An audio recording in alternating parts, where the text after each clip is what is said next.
Namo tassa bhagavato arahato samma sambuddhassa. Namo tassa bhagavato arahato samma sambuddhassa. Namo tassa bhagavato arahato samma sambuddhassa. Buddhang dhammang sanghang namasami.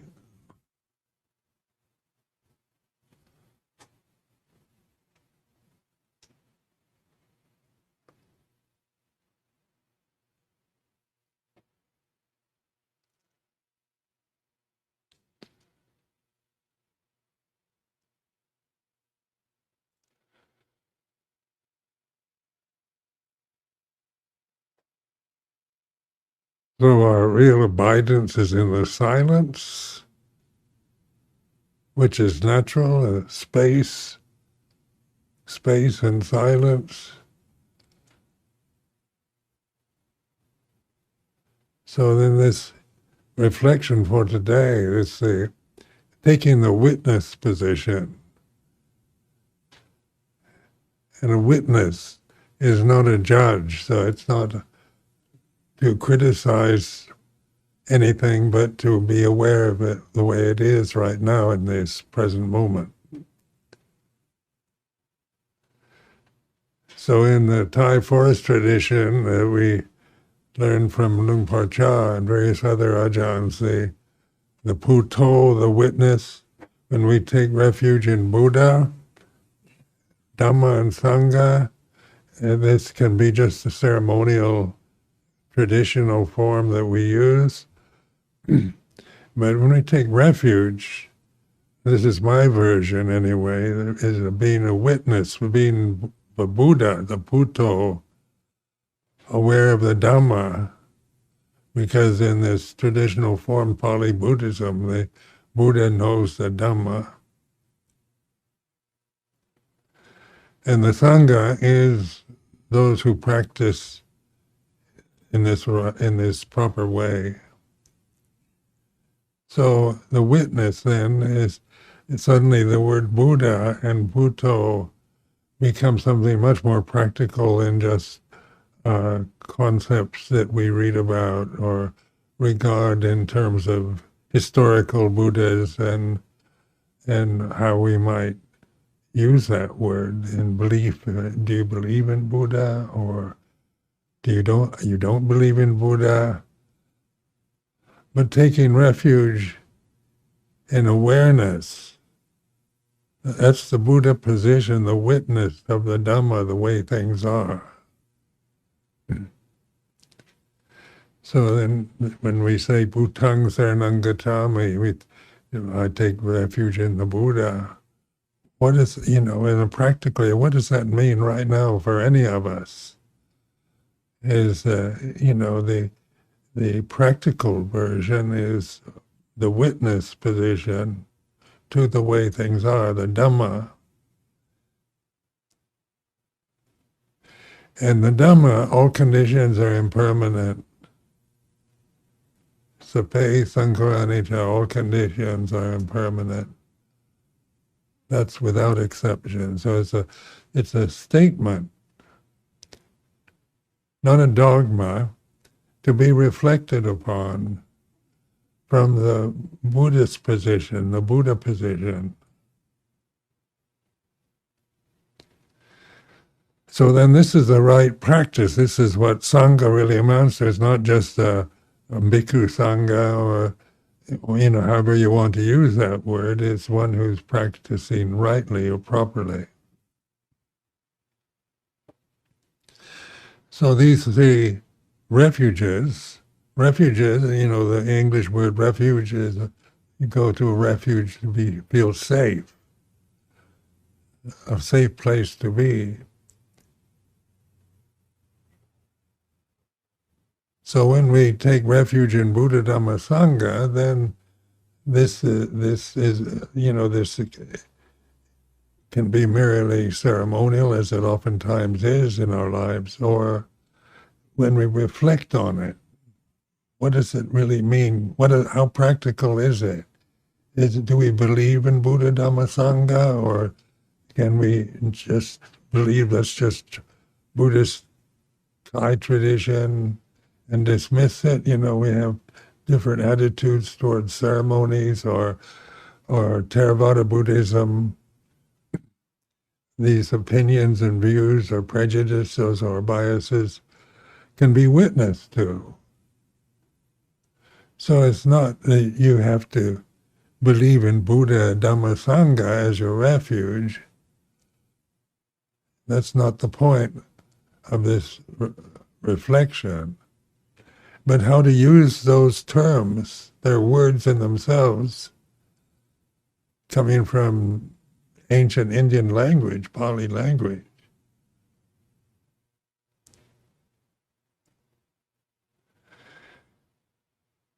And for most of us who weren't born into Buddhist families or in Buddhist countries, then, Buddhism is, we're adopting Buddhist terms like we take refuge in the Dhamma. And what does that really mean, refuge in the Dhamma?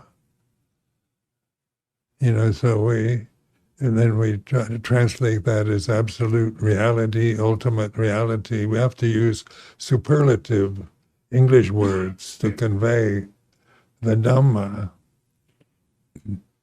But what is absolute reality at this moment?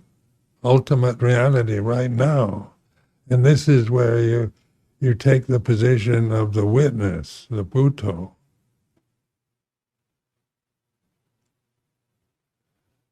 And of course,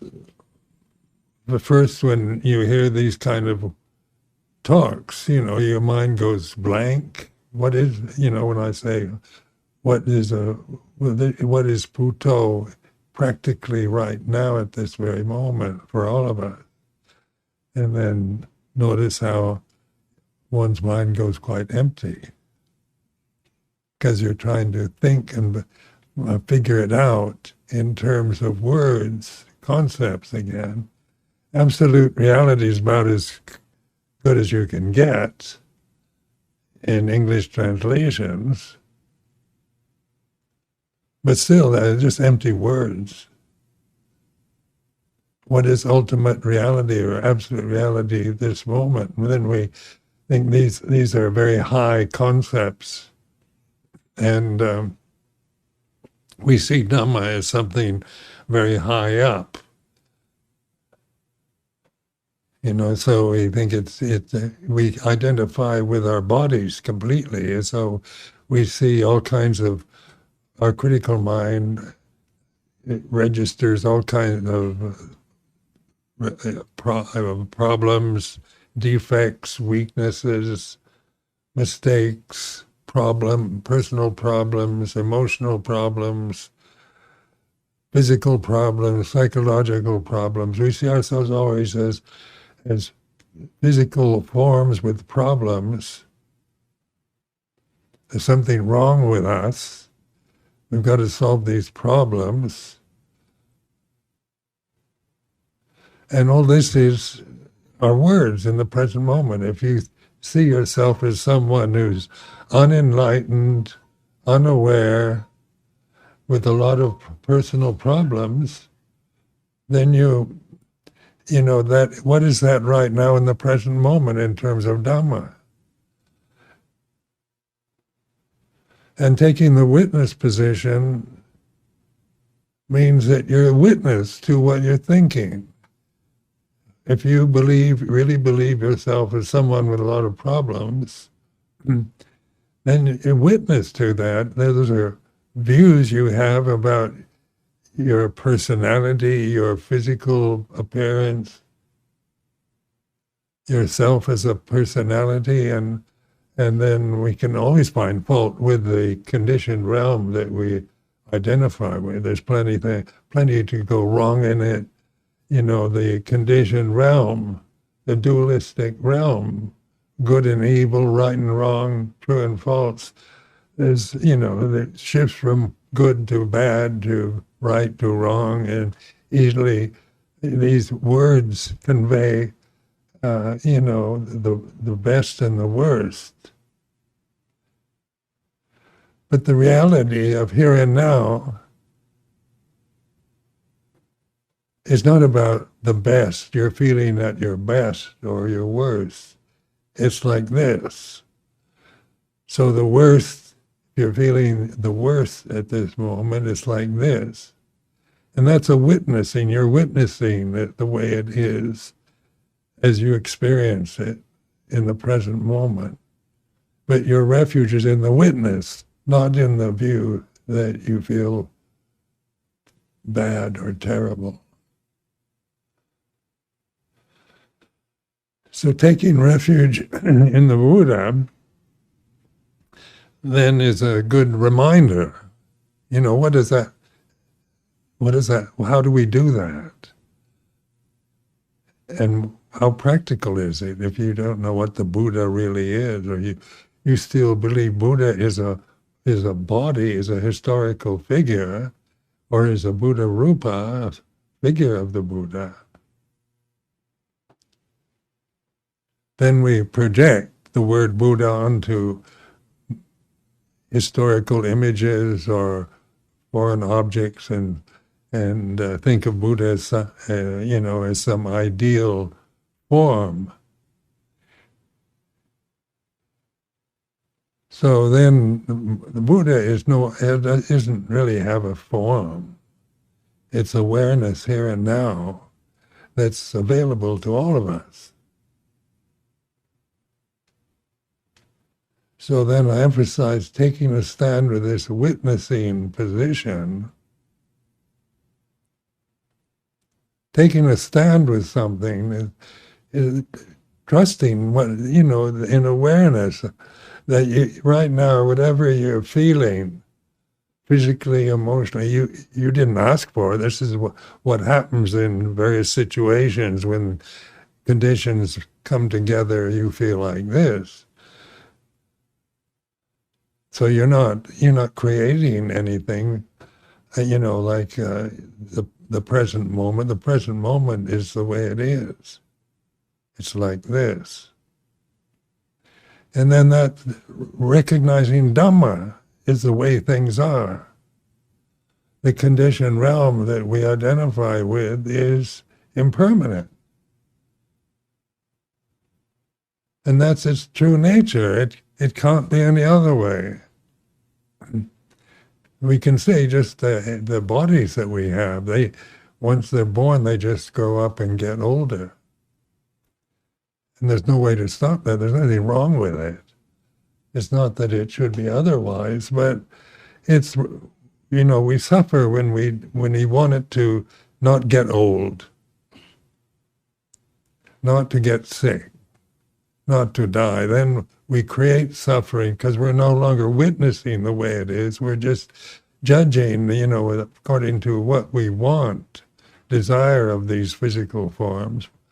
We want them to be healthy and young-looking, good-looking, strong, and all these very positive words that we have in the language we speak.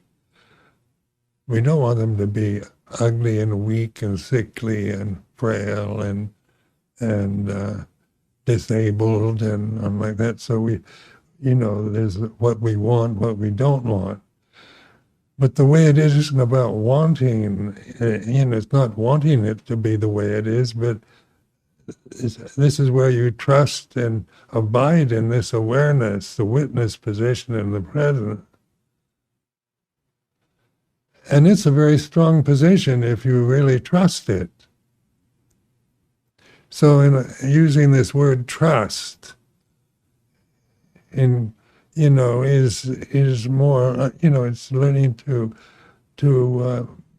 put your trust in something that's here and now rather than in some ideal you may have about what you want to happen in the future, or in some other person, or in a political system, or a religion. So when we try to trust external conditions, they're changing. So it's, that's their nature. And then we're going to be disappointed because we put our faith, our trust, our soul into depending on something that is very unstable and going to change, and usually not the way we would like it to change. So Buddho, the witnessing, taking the stand with the Buddha, the witnessing position. If you don't feel you're the Buddha, that's fine, because we're not Buddhas. We're not, as personal identities. But refuge in Buddha is refuge in conscious awareness here and now. Dhamma, when we chant Santitiko Dhamma, Akaliko Dhamma, apparent here and now and timeless. And that's this very moment here and now. So meditation also in the West, there's so many views and opinions about how to practice. And then, of course, this is, you have to do this in order to get that, and then we can see that the Panya Vimutti style, the wisdom approach, is oftentimes overlooked for more or less trying to develop something you want or something you've been told that you should get. So a lot of disappointment in putting our trust in what scriptures say or teachers say, just without witnessing what we're doing. So our trust is in awareness, because that's here and now. Whatever you're doing, whatever you're feeling in the present moment is like this, is a fair enough use of English words. Because at this moment, the conditioned realm can only be this way. We didn't make it this way. It's not like we want it to stay like this forever. But at this moment, it's like this. Here in Temple Forest Monastery, in the sala, crowded room, it's like this. Listening to me, reflecting on Dhamma, is like this. So this way of reflecting on Dhamma is presenting Dhamma in a way you're not demanding belief in it.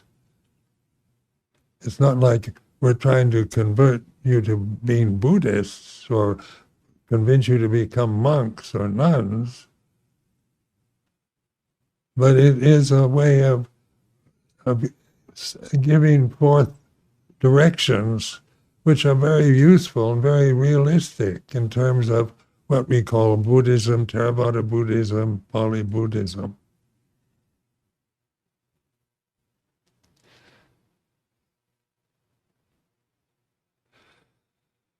Now, we're educated. In America, people are usually quite well educated, so you've learned a lot. You've acquired a lot of knowledge about things with the information age, the internet, and so forth. There's so much available information. Ways of practicing meditation, different forms of Buddhism, different religious traditions, and in some ways it's very good because, the great wise teachings are now readily available on the internet, which is a fairly recent event.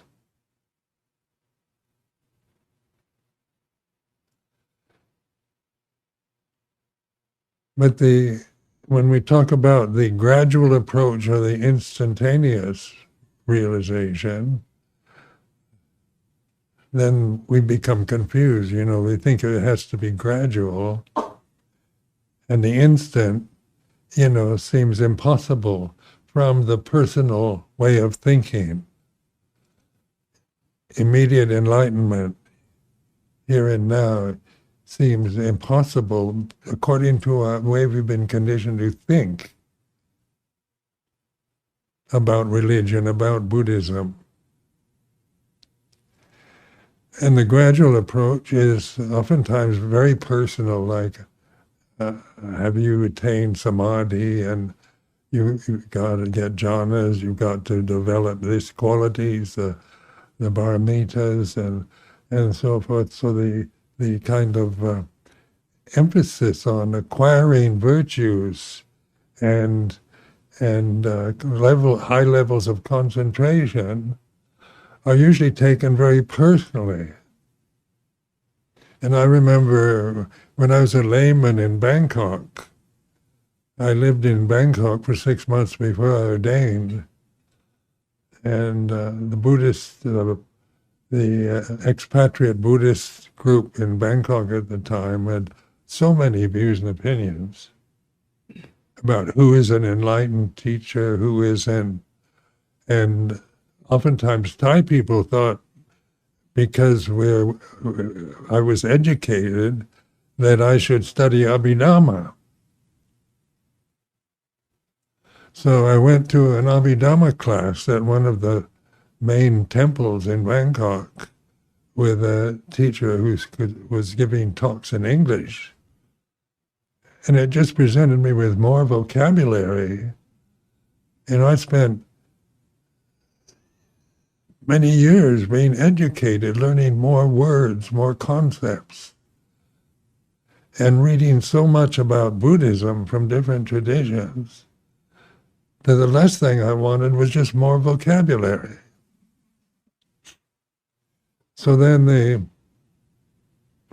Ajahn Chah approach, which was this emphasis on witnessing, was exactly what I felt, was what I really needed. It was practical, because I could do that in a situation that was frustrating when you're the first Western bhikkhu in a very conservative, traditional form of Buddhism, coming from the West Coast, California, to Ubon, Rajasthan, Northeast Thailand, to a very traditional monastery. It's very frustrating because you don't know what the language or the culture. But the trust in the witnessing position I could relate to, because I could, use my frustration, my feeling frustrated, feeling lonely, feeling misunderstood, feeling suspicious, paranoid. I felt all these kind of reactions going through the training process for the first year. But Luang Por Chah's emphasis on Puto, on witnessing what I was feeling. He wasn't preaching at me, like telling me how I should feel and how wonderful the tradition is and grateful and so forth. But it was much more encouragement to take the stand of the witness, the Puto.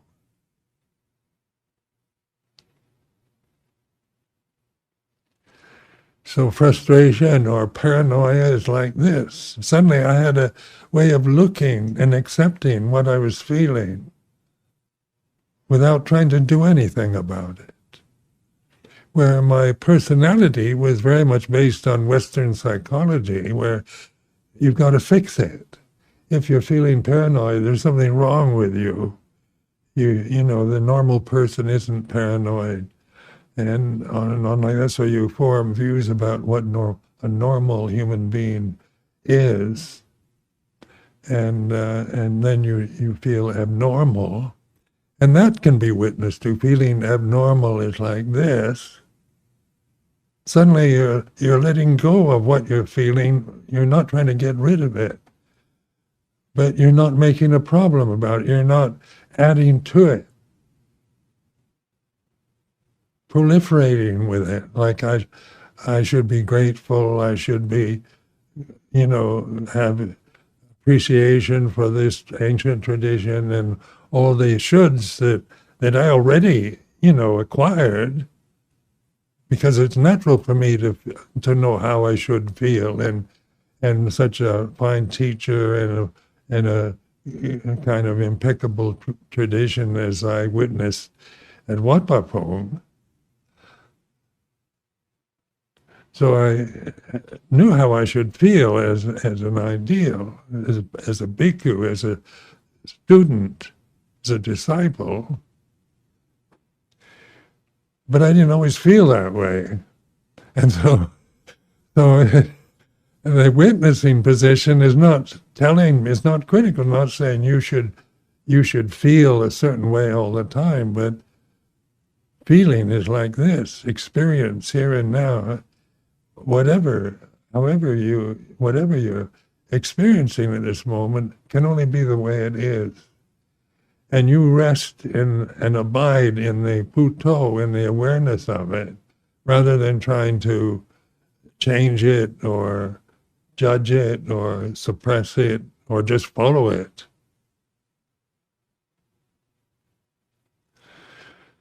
So in this way of witnessing, then we can deal with the conditioned realm, with the physical bodies we have, with the emotional habits we've acquired, because they're objects that we can witness to. We're not the body, so we can witness the body.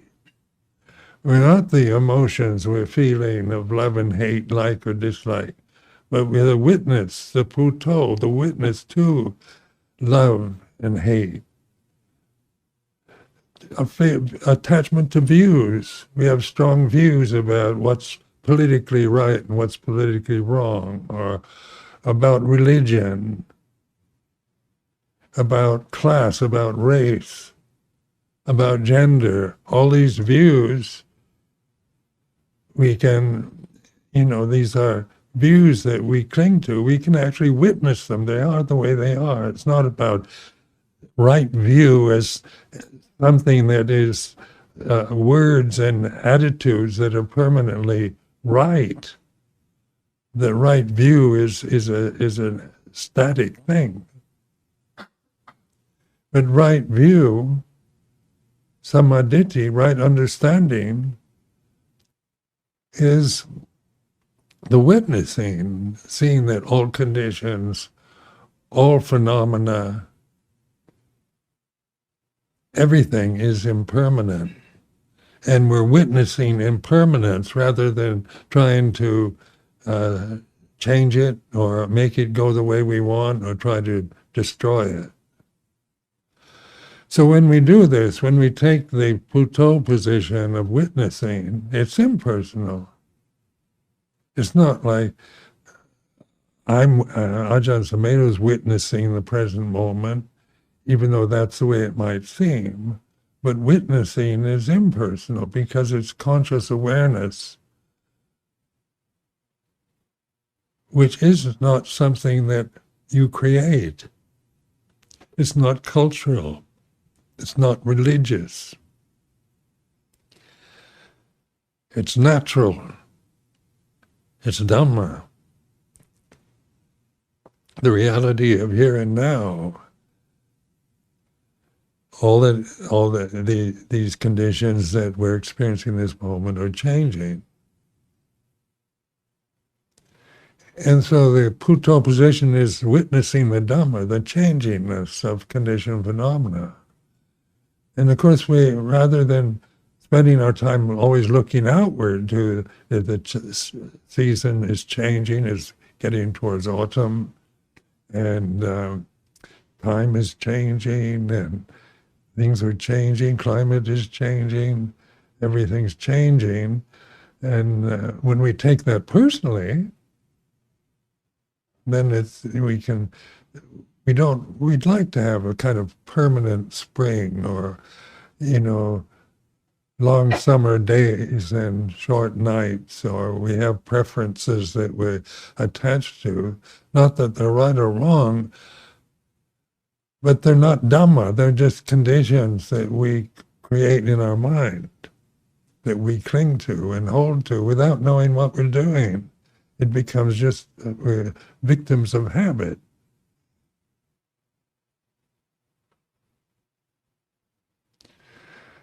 So over the years, reflecting in this way, suddenly Buddha Dhamma Sangha, rather than just some adopting them in intellectually, one thing about Pali Buddhism, intellectually is quite pleasing, makes sense, it's logical, and so Buddhism in its various forms can be, level on the intellect can be very pleasing to us, but if we only keep it on that level, then we get bored with it because it's changing.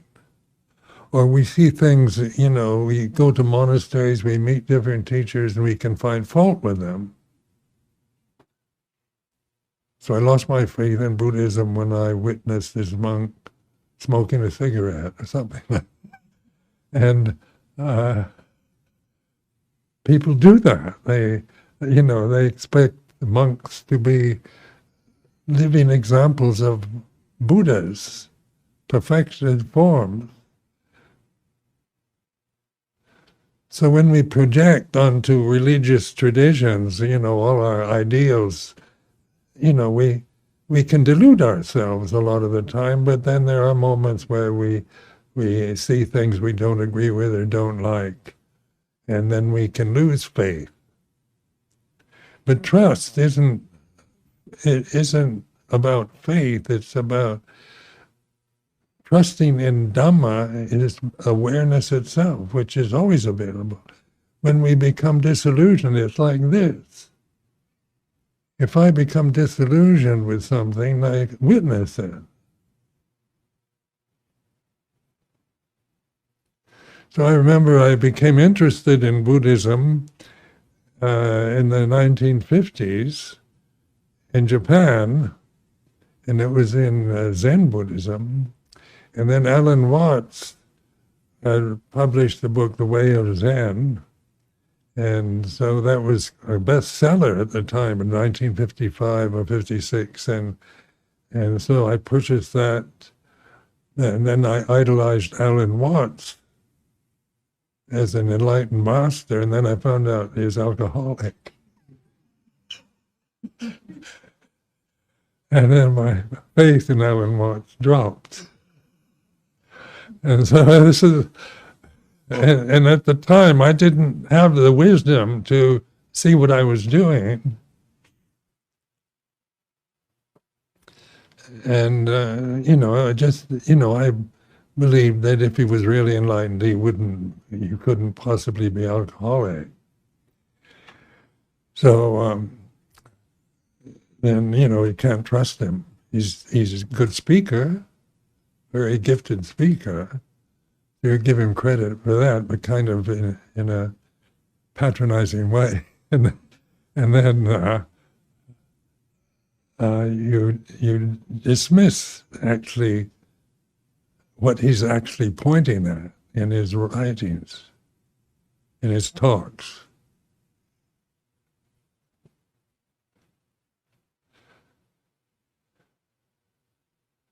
So in monastic life in Thailand, I remember one of the senior monks at the time, I kind of idolized. And he was so good at everything. He was really mindful and on the ball and was very active, and Ajahn seemed to trust him completely. And so I kind of idolized this senior monk. And then after Pansa, Luang Por Chah invited me and another monk, a senior monk, to go on a trip to meet the various Ajahns, famous Kuba Ajahns in northeast Thailand. So we were going in a car, and before we went, I was quite happy. It was a real opportunity to be with Ajahn Chah and meet these various teachers at the time that were alive, disciples of Luang Pu Man.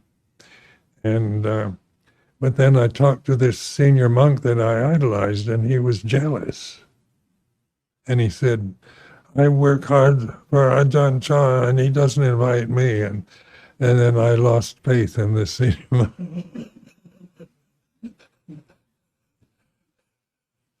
So this was just quoting, referring to examples from my own experience, how on the intellectual level, you're in for disappointment because intellectuality doesn't feel anything. It's not stable. You can easily change your opinion and views, and idols that you worship or people that you trust totally you can feel betrayed very easily by them because the nature is change, and the idealization of objects is ignorance. There's no ideal monk or ideal tradition, where everything is just going to absolutely never sway your faith in the tradition. Because traditions are, subject to change.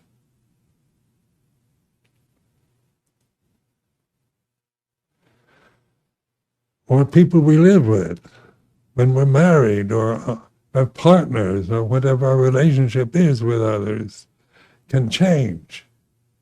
So, the ideal of romantic love is an ideal.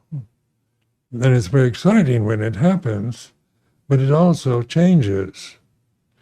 And that can be quite disillusioning because we aren't ready to deal with change. We're very much attached to the ideal we held before it changed. So unhappiness, discontentment is the result of this. The changing conditions, earth, fire, water, and air, we divide it into these elements. And I've given many references to these 4 elements because they're important because this is what we identify with the bodies, like the earth and the blood and liquid elements in the body, the fire in the body, the air. All this is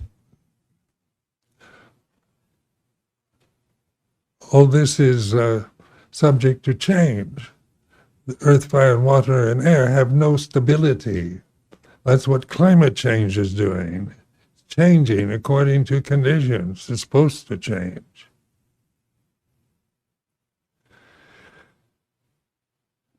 And then earth, fire, water, air have no ability to manifest unless there's space.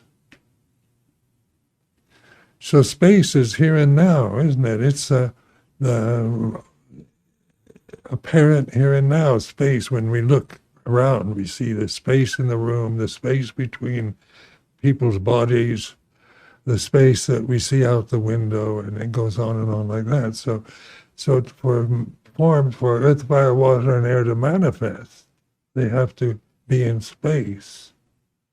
And then there's consciousness. So there's these 6 elements. Consciousness is the substratum of them all. Without consciousness, how could space exist? Or forms in space? So we're getting to Puto, conscious awareness, which is available to each one of us here and now, not some kind of mystical ideal that you've got to get as a person, but something to recognize. So this desana, this talk, is an encouragement to recognize the gift that you have, that you don't have to apply for or reach for, apparent here and now, timeless. And when you do this, then at first you don't know what it is, because you want to define it. You're looking for something. You're trying to find pure consciousness as an object. So this is where the emphasis on space is important. Important reflection, awareness of space. Because in every language, there's space around every word. So in the thinking process, we don't notice the space between the words. We're caught up in grammatical habits that we acquired, where we go from one word to the next according to the grammar that we've learned, and we don't notice the space between the words. But when we take refuge in awareness, then we're more interested in the space rather than in the meaning of the words. Like the word Buddha arises and ceases in consciousness. Consciousness is immeasurable. Space is immeasurable.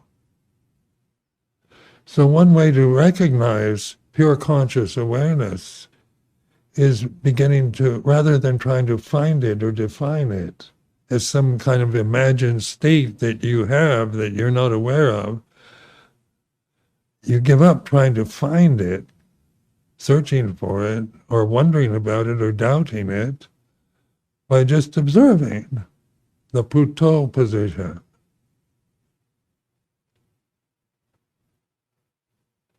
And the words, instead of taking such an interest in the concepts of Buddhism, notice the space between the words, the concepts, the Four Noble Truths.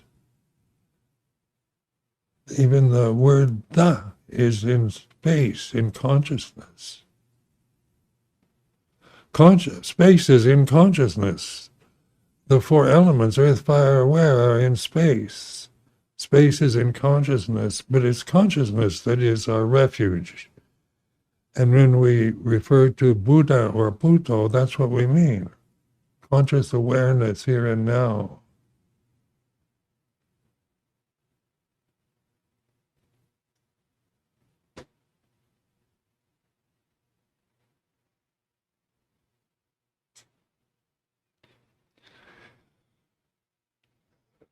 The Four Noble Truths, fair enough, there's space between every word when you notice it. But if you just think Four Noble Truths, then you don't notice the space. And you go on, what is the first Noble Truth? I'm giving you an exam, and you have to think about the first Noble Truth is suffering, and on like that. And so you might pass an examination on Pali Buddhism, but it's still up in the head, in the brain, in the intellect, which can be very interesting and inspiring. But interest and inspiration are also changing. It's hard to say interested or inspired by something for a long time.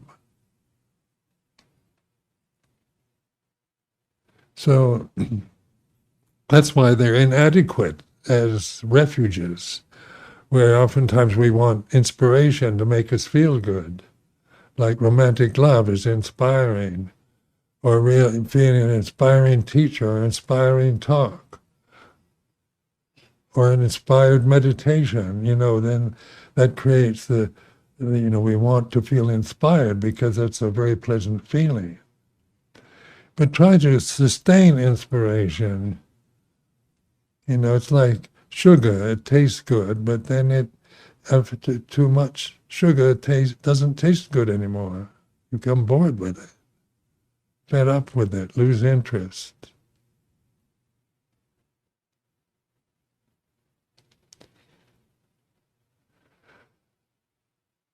So Dhamma then is to abide. Our refuge is in Dhamma, And this Bhutto witness position is what we take in Sangha practice, to practice in the right way, the witness of the Dhamma, to know Dhamma. All that is arises must cease. All phenomena is impermanent. All Dhamma is not self. Dhamma, then in this sense, is not personal. Pure consciousness is not personal. It's not something that you know, if you claim it as personal achievement, then that's another delusion that you can witness to. So consciousness is impersonal, it's here and now, and timeless. So it's in this teaching of letting go, this letting go of conditioned phenomena is not annihilation, it's not nihilistic. We're not trying to get rid of the four elements or trying to get rid of ignorance or trying to get rid of our personality or to see our body as some disgusting object, because all that is still making it very personal. But in seeing that it's like this, and it's a kind of listening and embracing open awareness that embraces the moment without judging it.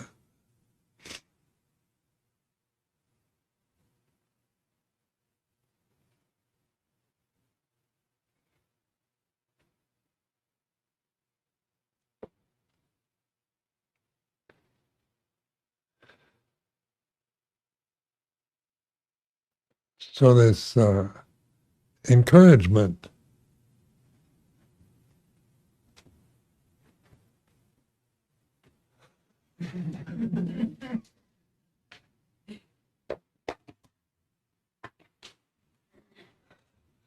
my eyesight is very impermanent.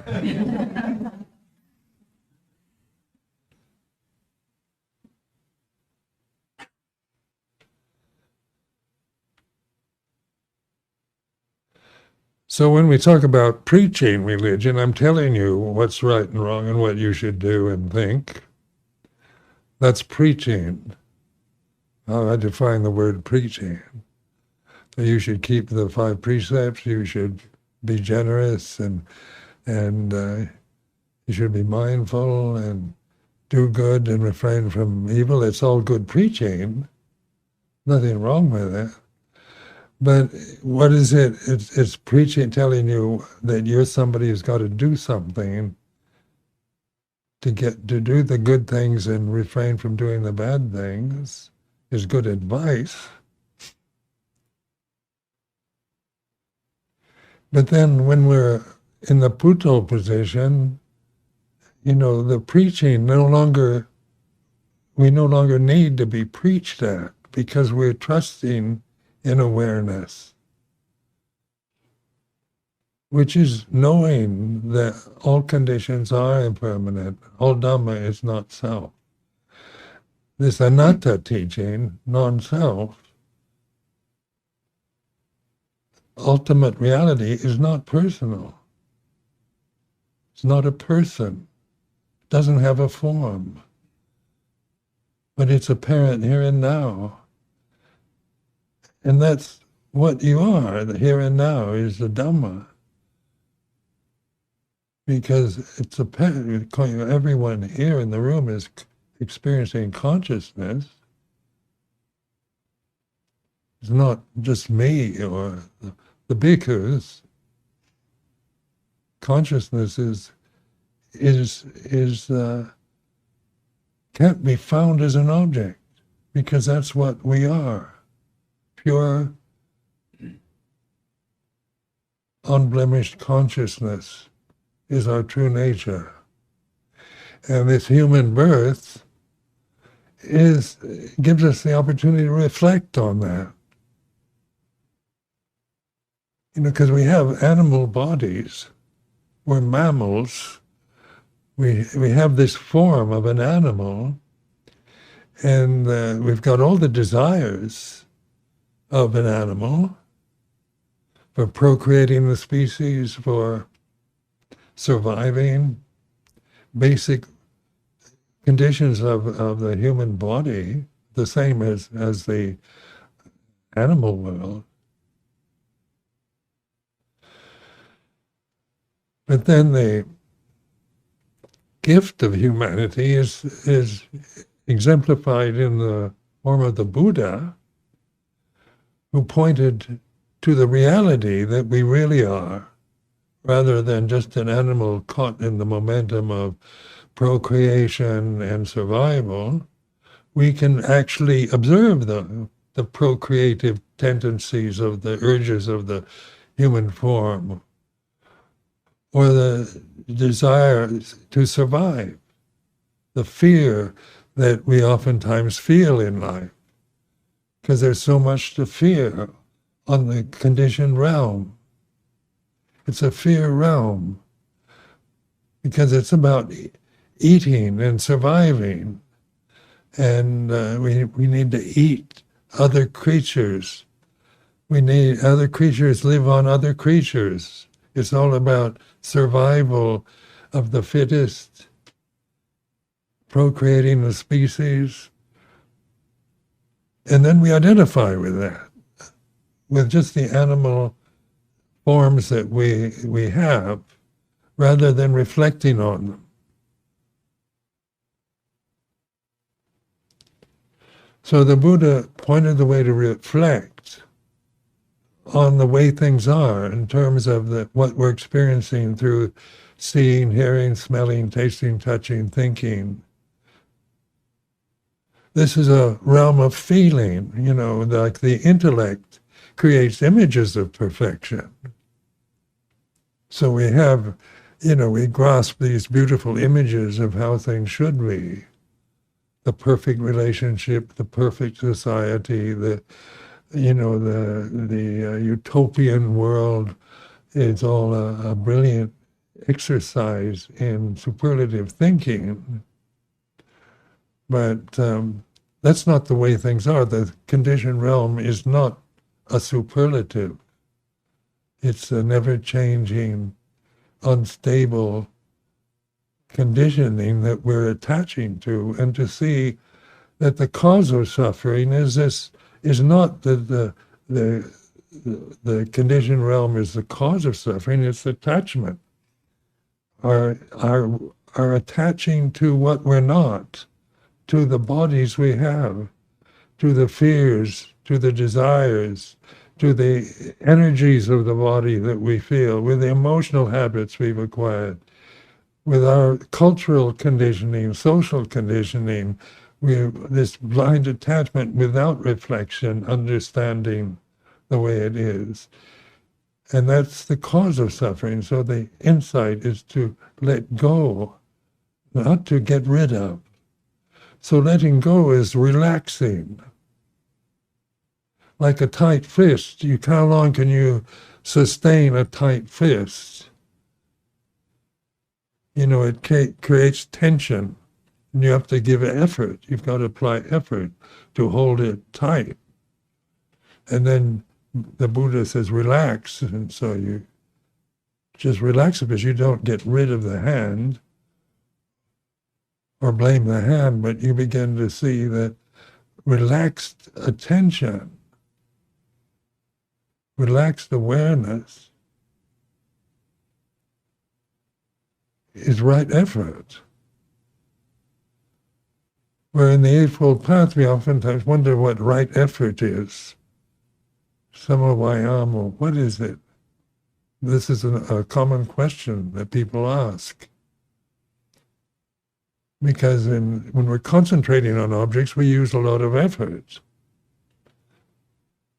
So when we go out to objects, when we read books or watch television or do meditation practice where we're concentrating on objects, we have to put forth effort to do that. And so when we talk about the Eightfold Path and right effort, Samavayama, what is that? And it's relaxed awareness, this sense of ease, being contented. The way things are is like this. And as we trust in this awareness, this practice, then we begin to actually realize as you have insight, what we call jnana dasana, profound insight into Dhamma as reality rather than the world that we believe in and we're conditioned by as our reality. So the real world isn't what we've been told the real world is. The real world is an unstable, changing condition. As you grow older, you realize how unstable it is. All the changes, personal changes, or changes in climate, in attitude, in generational changes, that I can reflect back on. Where very conservative-minded people that don't want change want to take us back to a time where everything looked better than it does right now. Because we look into the future, climate change, political change, democracy is in threat, and the Russian war and pollution and overpopulation. All these are conditions that create worry. And that's natural to worry about the future. What are we going to do with such a huge population of humans? How are we going to feed them? We don't want to take refugees in our country. We want to keep the Mexicans out. We don't, we want to preserve what we have. We're afraid it'll change for the worse. So we become frightened and very selfish and egocentered and prejudiced and narrow-minded through these fears, justified fears. But when we see that consciousness is unitive,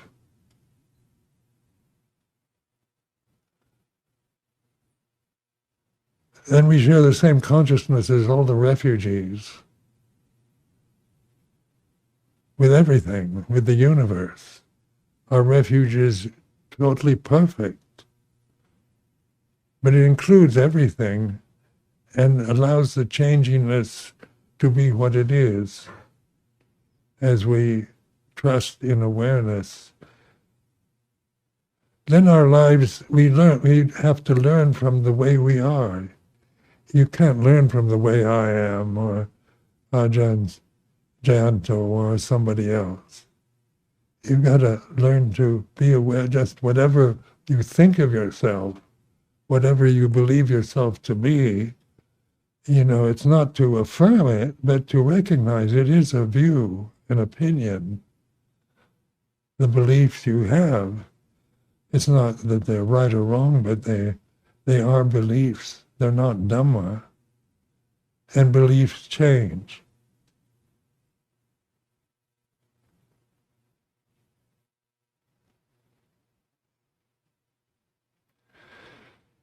So then the freedom of enlightenment is knowing this, abiding in this awareness.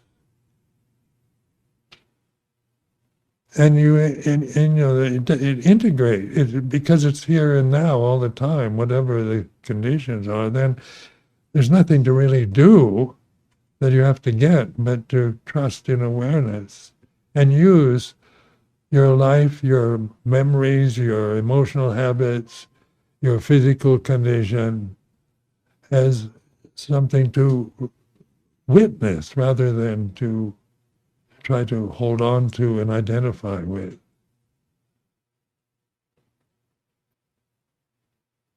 So when we do that, then the human being, there's wisdom that operates through us rather than just prejudices, biases, cultural biases, religious biases, personal identities that we hold to suddenly become objects that are changing.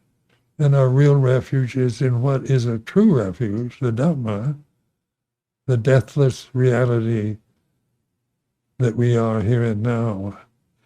So I offer this as a reflection for this afternoon.